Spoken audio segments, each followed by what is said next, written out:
പ്രിയപ്പെട്ട പ്രേക്ഷകരെ, തുടക്കത്തിൽ തന്നെ ഒരു വീഡിയോ ഞാനിവിടെ കാണിക്കുകയാണ്. ഇത് കണ്ട ശേഷം നമുക്ക് തുടങ്ങാം. ഈ സർക്കാരിന്റെ കാലത്ത് ഈ ഗവൺമെന്റുകൾക്ക് കൈകാര്യം ചെയ്യേണ്ടി വന്ന രണ്ട് ആരോഗ്യ അടിയന്തരാവസ്ഥ എന്തൊക്കെയാ? ഒന്ന് നിപ്പയും പിന്നൊന്ന് കോവിഡും. എന്താ നിപ്പയുടെയും കോവിഡിന്റെ അവസ്ഥ? നിപ്പ ആർക്കൊക്കെ ബാധിച്ചോ ആ രോഗികളെല്ലാം മരിച്ചു. സർക്കാർ പറയുന്നു ഞങ്ങളുടെ വിജയം. ഒരു രോഗം വന്ന് മുഴുവൻ ആളുകളും മരിക്കുന്നതിനെയാണോ ഒരു സർക്കാർ വിജയമായി പറയുന്നത്? പിന്നെ വന്നതെന്താ? കോവിഡ്. കോവിഡിന്റെ പ്രത്യേകത എന്താ? ഈ രാജ്യത്ത് ഏറ്റവും അധികം കോവിഡ് രോഗികൾ ബാധിച്ച സംസ്ഥാനങ്ങളിൽ ഒന്നാം സ്ഥാനം കേരളത്തിന്. ഈ രാജ്യത്ത് ഏറ്റവും അധികം ആളുകൾ കോവിഡ് ബാധിച്ച് മരിച്ചതിന്റെ കണക്കിൽ രണ്ടാം സ്ഥാനം കേരളത്തിന്. ഈ രാജ്യത്ത് ഏതെങ്കിലും ഒരു സർക്കാർ കോവിഡ് രോഗികൾ മരിച്ചതിന്റെ കണക്ക് പൂഴ്ത്തിവെച്ചതിന് ചരിത്രമുണ്ടെങ്കിൽ അതും ഈ സർക്കാരിന്. അങ്ങനെ ഈ ആരോഗ്യ മേഖലയെ ആകെ തകർത്ത് തരിപ്പണമാക്കുന്ന ഒരു ആരോഗ്യ വകുപ്പും അതിന്റെ മന്ത്രിയും ഒരു മുഖ്യമന്ത്രിയും. മുൻപ് പറഞ്ഞത് അമേരിക്കയിൽ നിന്ന് വരെ ആളുകൾ വിളിക്കുന്നുണ്ട് എന്നാണ്. അമേരിക്കയിൽ നിന്ന് വിളിക്കുന്ന വിളികൾ കേൾക്കുന്ന ഈ സർക്കാരിന് തലയോലപ്പറമ്പിലെ ഒരു സാധു സ്ത്രീയുടെ നിലവിളി കേൾക്കുവാൻ പോലും കഴിയുന്നില്ല എന്ന് പറയുമ്പോ ഈ സർക്കാരിനോട് സൂചിപ്പിക്കുവാൻ ആഗ്രഹിക്കുന്നു, ഇന്നലെ തകർന്നു വീണ ആ കെട്ടിടം പോലെ ഈ സർക്കാർ തകർന്ന് തരിപ്പണമാക്കും. ആ തകർന്ന് തരിപ്പണമാകുന്നതിന് മുന്നിൽ മുകളിൽ നിന്ന് ഈ ജനങ്ങൾ സംഹാര താണ്ഡവമാടുമെന്നുള്ള കാര്യത്തിൽ ഒരു തർക്കവും വേണ്ട എന്ന് സൂചിപ്പിക്കുന്നു. സമൂഹ മാധ്യമങ്ങളിലൂടെ വളർന്ന താരമായ യൂത്ത് കോൺഗ്രസ് സംസ്ഥാന അധ്യക്ഷൻ രാഹുൽ മാങ്കൂട്ടമാണ് ഈ സംസാരിച്ചത്. ആലപ്പുഴ മെഡിക്കൽ കോളേജിൽ കെട്ടിടം തകർന്നു വീണ് വീട്ടമ്മ മരണപ്പെട്ട സംഭവവുമായി ബന്ധപ്പെട്ടാണ് പുള്ളി സംസാരിക്കുന്നത്. പുള്ളിയുടെ സംസാരത്തിൽ നിന്നും നമുക്ക് മനസ്സിലാക്കാൻ സാധിക്കുന്നത് കേരളത്തിലെ ആരോഗ്യരംഗം മുഴുവൻ തകർന്ന് തരിപ്പണമായി കിടക്കുന്നു എന്നാണ്. മാത്രമല്ല, ഇടയ്ക്കിടെ കേരളത്തിൽ പടർന്നു പിടിക്കുന്ന അസുഖങ്ങൾ നിരവധി ജീവനുകൾ എടുക്കുന്നു എന്നും പുള്ളി പറയുന്നുണ്ട്. അതിന് ഉദാഹരണമായി പുള്ളി ചൂണ്ടിക്കാണിക്കുന്നത് നിപ്പ, അതുപോലെ കോവിഡ് മഹാമാരി തുടങ്ങിയ രോഗങ്ങളാണ്. ഈ രോഗങ്ങളെയൊന്നും ഫലപ്രദമായി തടയാൻ കേരളത്തിലെ ആരോഗ്യരംഗത്തിന് കഴിഞ്ഞിട്ടില്ല എന്നാണ് രാഹുൽ മാങ്കൂട്ടത്തിൽ വീഡിയോയിലൂടെ ചൂണ്ടിക്കാണിക്കുന്നത്. സത്യം പറയാമല്ലോ, ഇതൊരു ചൂണ്ടിക്കാണിക്കലാണ് എന്ന് എനിക്ക് തോന്നുന്നില്ല.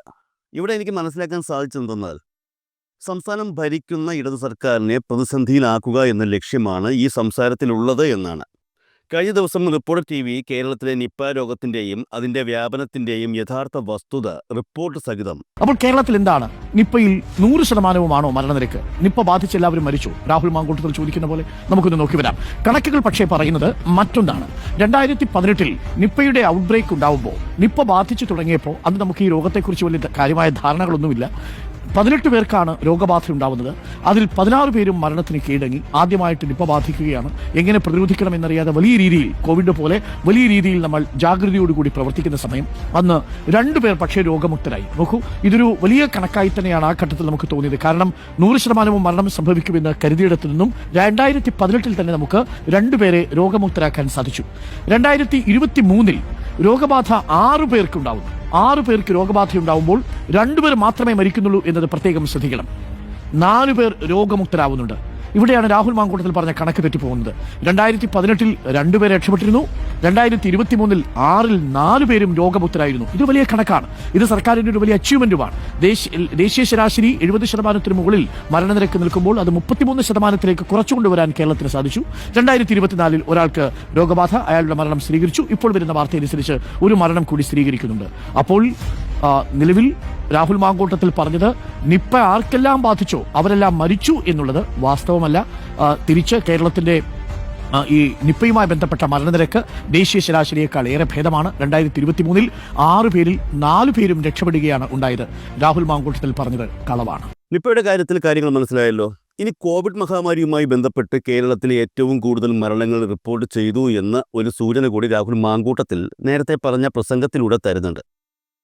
അതിൻ്റെ സത്യാവസ്ഥയൊക്കെ നേരത്തെ തന്നെ പുറത്തു വന്നതാണ്. കോവിഡ് മഹാമാരി മൂലം മരണപ്പെട്ടവരുടെ യഥാർത്ഥ കണക്കുകൾ കേന്ദ്ര സർക്കാർ തന്നെ പുറത്തുവിട്ടിരുന്നു.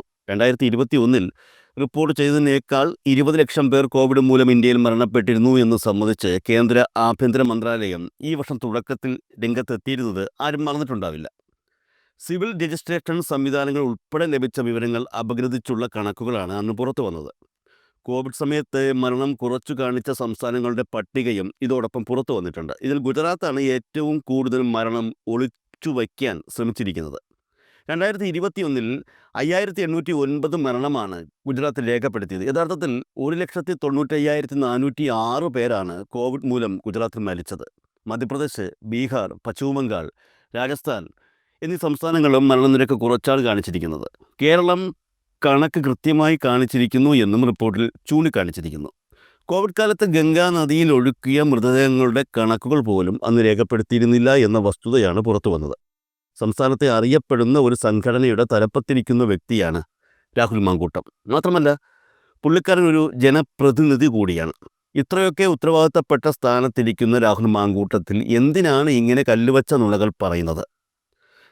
യാഥാർത്ഥ്യം സെക്കൻഡുകൾക്കുള്ളിൽ കണ്ടുപിടിക്കാൻ കഴിയുന്ന സംവിധാനങ്ങൾ ഇന്ന് നിലവിലുണ്ടെങ്കിലും ആ സംവിധാനങ്ങൾ ഉപയോഗിച്ച് താൻ പറയുന്നത് പച്ചക്കള്ളമാണെന്ന് തെളിയുമെന്ന ബോധ്യമുണ്ടെങ്കിലും രാഹുൽ മാങ്കൂട്ടം ഇത്തരത്തിലൊരു ഉളുപ്പുമില്ലാതെ നുണകൾ തട്ടിവിടുന്നതിൻ്റെ കാരണം എന്തായിരിക്കും?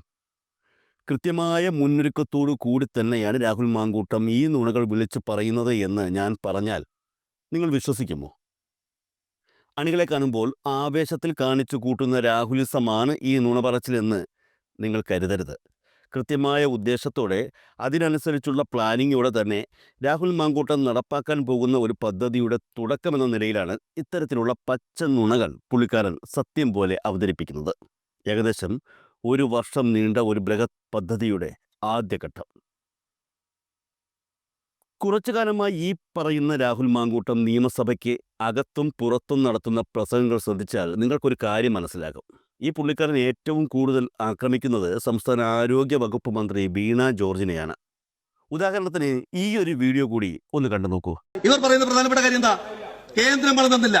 കേന്ദ്രം തരാനുള്ളത് കണക്ക് പ്രകാരം പരമാവധി 98 കോടിയാണ് സാർ. കേന്ദ്രം പണം തരണം സാർ. കേന്ദ്രം പണം തരണം സാർ. ഇതിന് കൃത്യമായിട്ടുള്ള മറുപടി വീണ ജോർജ് തന്നെ കൊടുത്തിട്ടുമുണ്ട്. ദുഃഖകരമായിട്ടുള്ള കാര്യം കൂടിയുണ്ട് സാർ.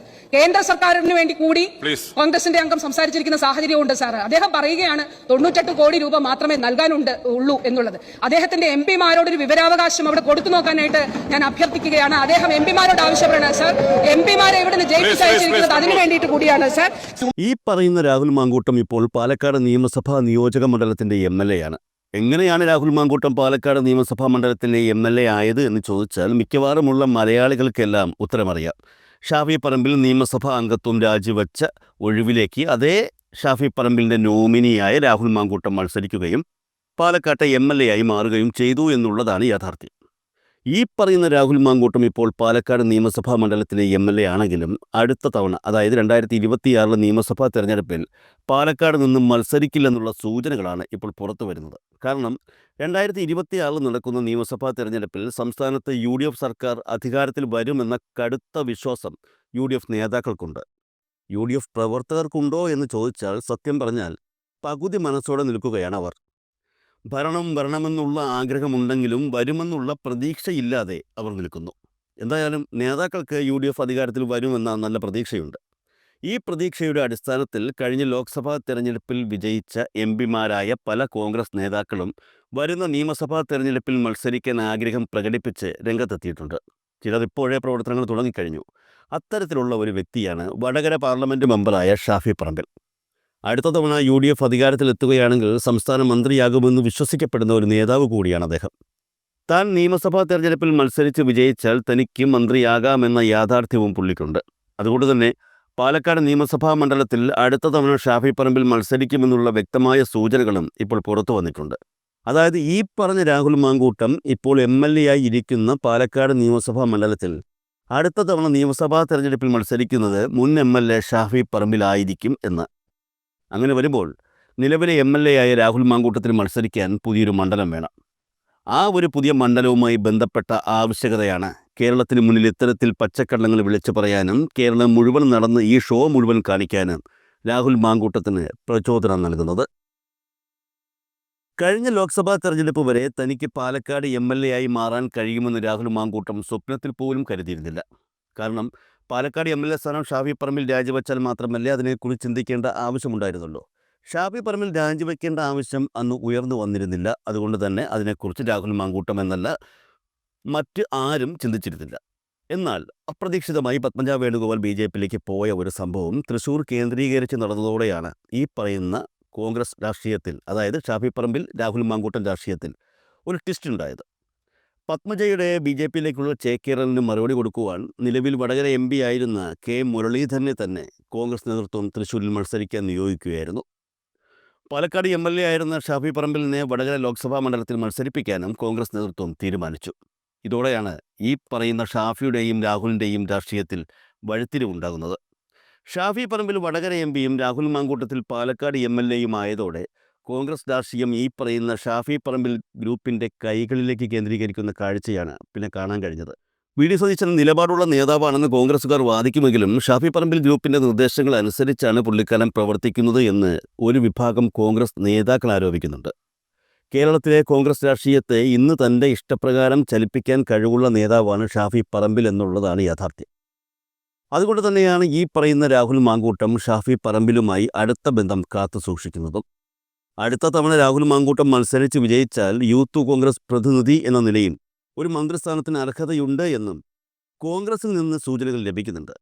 ഷാഫി പറമ്പിൽ പാലക്കാട് വീണ്ടും മത്സരിക്കാനെത്തിയാൽ രാഹുൽ മാങ്കൂട്ടം വേറെ മണ്ഡലം നോക്കേണ്ടി വരും. അങ്ങനെ നോക്കി വച്ചിരിക്കുന്ന രാഹുലിൻ്റെ പ്രിയപ്പെട്ട മണ്ഡലമാണ് ആറന്മുള. അതായത് സംസ്ഥാന ആരോഗ്യ വകുപ്പ് മന്ത്രി വീണ ജോർജ് പ്രതിനിധാനം ചെയ്യുന്ന ആറന്മുള നിയമസഭാ മണ്ഡലം. പാലക്കാട് നിയമസഭാ തെരഞ്ഞെടുപ്പിൽ മത്സരിക്കുന്നതിന് മുൻപ് രാഹുൽ മാങ്കൂട്ടം മത്സരിക്കാൻ കണ്ടുവച്ചിരുന്ന മണ്ഡലമാണ് ആറന്മുള. എന്നാൽ അതിനിടയിലാണ് പാലക്കാട് ഉപതെരഞ്ഞെടുപ്പ് നടന്നതും രാഹുൽ അവിടെ മത്സരിച്ച് വിജയിച്ചതും. അതോടുകൂടി ആറന്മുള മണ്ഡലത്തെ രാഹുൽ തൻ്റെ ചിന്തകളിൽ നിന്ന് ഒഴിവാക്കി നിർത്തിയിരിക്കുകയായിരുന്നു. എന്നാൽ വീണ്ടും ആറന്മുളയിൽ തന്നെ മത്സരിക്കാനുള്ള സാഹചര്യമാണ് രാഹുൽ മാങ്കൂട്ടത്തിന് ഇപ്പോൾ ഒരുങ്ങിയിരിക്കുന്നത്. ഒരർത്ഥത്തിൽ ആറന്മുളയിലെ ജനകീയ MLA ആയ വീണ ജോർജ് തന്നെയായിരിക്കും അടുത്ത തവണയും മണ്ഡലത്തിൽ ഇടത് സ്ഥാനാർത്ഥിയായി എത്തുക എന്ന കാര്യം ഉറപ്പായി കഴിഞ്ഞു. നിയമസഭാ തെരഞ്ഞെടുപ്പിന് മുൻപേ തന്നെ വീണ ജോർജിൻ്റെ സ്വാധീനം ആറന്മുളയിലെ ജനങ്ങൾക്കിടയിൽ കുറയ്ക്കുക എന്ന ലക്ഷ്യമാണ് രാഹുൽ മാങ്കൂട്ടം ഇപ്പോൾ കാണിച്ചു കൂട്ടുന്ന ഈ തരികിട പരിപാടികളിലൂടെ ഉദ്ദേശിക്കുന്നത്. തരികിട പരിപാടി എന്ന് ഞാൻ എടുത്തു പറഞ്ഞതിന് കാരണം ഇത്തരത്തിലുള്ള നുണകൾ, അതായത് ഒരിക്കലും വിശ്വസിക്കാൻ സാധിക്കാത്ത കല്ലുവച്ച നുണകൾ പറയുന്ന പരിപാടി ഈ മാങ്കൂട്ടം നിരന്തരം ആവർത്തിക്കുന്നത് കൊണ്ടാണ്. നുണകളും വ്യക്തിപരമായ അധിക്ഷേപങ്ങളും നടത്തി വരുംകാലത്ത് തൻ്റെ എതിർ സ്ഥാനാർത്ഥിയായി മത്സരിക്കുമെന്ന് ഉറപ്പുള്ള വീണ ജോർജിൻ്റെ സ്വാധീനം മണ്ഡലത്തിൽ പരമാവധി കുറയ്ക്കുക എന്നുള്ളതാണ് രാഹുൽ മാങ്കൂട്ടത്തിൻ്റെ ലക്ഷ്യം എന്ന കാര്യം വ്യക്തം. അതായത് പറഞ്ഞു വന്നത്, ഈ രീതിയിലുള്ള പോക്കാണെങ്കിൽ ഇനിയും രാഹുൽ മാങ്കൂട്ടത്തിൻ്റെ വായിൽ നിന്നും കല്ലുവച്ച നുണകൾ ആറന്മുളയിലെ ജനങ്ങൾ കേൾക്കേണ്ടി വരും എന്നുള്ളത് ഉറപ്പാണ്. എന്നാൽ ഈ സാഹചര്യത്തിൽ ആറന്മുളയിൽ രാഹുൽ മാങ്കൂട്ടം നേരിടാൻ പോകുന്ന മറ്റൊരു പ്രശ്നം കൂടിയുണ്ട്. യൂത്ത് കോൺഗ്രസ് ജില്ലാ അധ്യക്ഷൻ വിജയ് ഇന്ദ്രചൂട്. രാഹുൽ മാങ്കൂട്ടം പറക്കിക്കെട്ടി പാലക്കാട് പോയി മത്സരിച്ച് വിജയിച്ചതോടെ ആറന്മുളയിൽ ലോട്ടറി അടിച്ചു നിന്ന വ്യക്തി. ലോക്സഭാ തെരഞ്ഞെടുപ്പിൽ ആറന്മുളയിൽ സ്ഥാനാർത്ഥിയാകാൻ ഏറ്റവും കൂടുതൽ യോഗ്യൻ ഈ പറയുന്ന BJP ജില്ലാ അധ്യക്ഷൻ തന്നെയായിരുന്നു. അതിനിടയിലാണ് രാഹുൽ മാങ്കൂട്ടം മണ്ഡലത്തിലേക്ക് തിരിച്ചു വരുന്നു എന്ന വാർത്തകൾ പുറത്തു വരുന്നത്. നുണപ്രചരണങ്ങളും മെഗാ ഷോകളുമായി രാഹുൽ മാങ്കൂട്ടം ആറന്മുളയിലേക്ക് തിരിച്ചു വരുന്ന സാഹചര്യത്തിൽ പുള്ളിക്കാരൻ ഏറ്റവും കൂടുതൽ പ്രതിസന്ധി നേരിടാൻ പോകുന്നത് ഈ പറയുന്ന വിജയ് ഇന്ദ്രചൂഡിൻ്റെ അണികളിൽ നിന്നായിരിക്കും എന്ന കാര്യം കൂടി ഓർക്കേണ്ടതുണ്ട്.